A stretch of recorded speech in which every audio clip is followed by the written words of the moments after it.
Мына топырақ жай көрінгенмен, керісінше адамға пайдалы. Бірақ бұл жерде топырақты жиі деп жатқан жоқпын. Егер кішкентай балалар жиі топырақпен ойнаса, денсаулыққа өте пайда әкеледі. Ол жердің энергиясын өзінің бойына сіңіреді.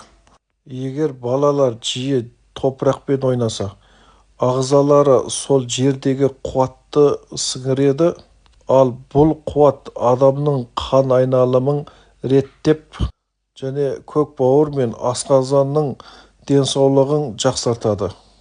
Егер балалар жиі күннің астында топырақпен ойнаса, олардың иммунитеті табиғи түрде күшейеді.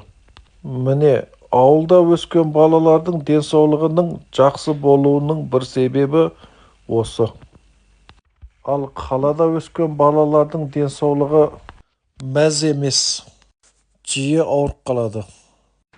Қазір қаладағы балалар көбі үйде ойнайды, сотка шұқылап, компьютер шұқылап ойнайды.